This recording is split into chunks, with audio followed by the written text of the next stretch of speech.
Now another one in regards to opening up your opponent's closed guard, and this is more valid if you want to get up even a little bit slower. Ideally, especially with no gi, the quicker you get up, the better, is getting arm control on your opponent. And what I mean by getting arm control is ideally getting 2-on-1 control and basically pushing their arm right into their lower ribs here. And what this does is it frees some clearance for your right leg to stand up. And that's actually going to be the leg that you stand a little bit more lead with, because your back leg is going to be staggered. So I'm here like this, and we want to move because he's alive. He's going to be moving his arms and trying to break the grips and do all these things. But I want to get a nice, strong grip. Here, sometimes it's even a good idea to kind of like put his hand in his pocket. So I take his right hand, or left hand, and try to put it in his right pocket. So now when he goes to break the grip, it's much harder. He opened his legs already. Right? But notice, I know, it was like an alert. All right, so he opened his legs. If that happens, you don't need to do anything else. You be prepared for that.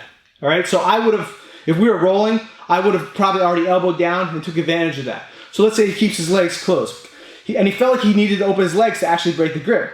So he tries to break the grip with his legs closed. It's more difficult, but now look, I can stand here, and now I have a staggered posture. I don't stay down here, come back up, and then I break the grip. Same, but after that, it's the same concept as the other video if you watched it, where we basically pop right up. Some people are going to ask, well, what if when you stand up, he drives his knees in, right? So he drives the knees in and breaks you down as you're going to stand. That's called having better posture, okay? It's also called having active hips. What I mean by having active hips is I actually want to kind of like have my hips pointing forward a little bit. And I might show you without Russ as well. So when I'm here and I have the grip, right? I have active hips. When he goes to pull me in now, it's much harder, right? And I go here, you still pull your knees in. It's still hard.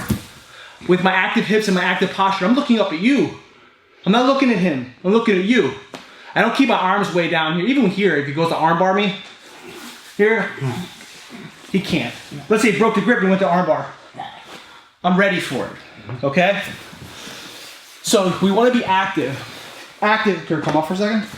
What I mean by active hips is here initially, this is going to be very hard to see. Is I'm here like this and I just kind of poke my hips forward a little bit. Because then it actually makes it hard for him to break me down. By doing that, it engages my hip. When my hips are back, it creates this bend. When my hips are forward, I physically cannot bend down. By me popping my hips forward, I physically cannot like bow down. I have to disengage my hips, and now I can.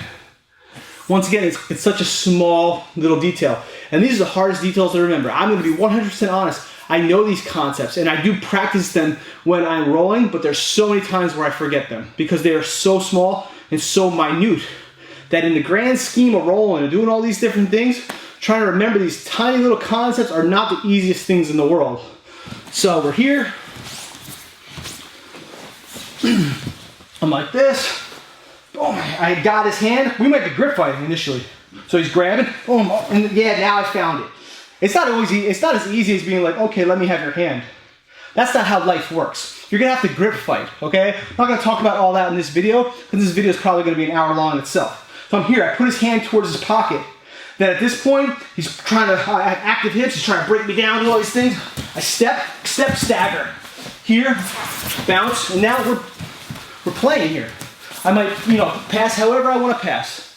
But that's what I do. We rotate this way. Just because I want you to see what I'm doing with his hand. Here, putting his hand in his pocket. Here, and I actually like this better than doing this. The reason, because if I do this, he can easily, he can push under, he can grab. But when I do this, even when he goes to go under like that, it's much harder. So make him put his hand in his pocket, across, here. Then from here, I'm looking up. 1, 2, stagger, break. Another way to open up your opponent's guard when you are in a no-gi situation and you're standing.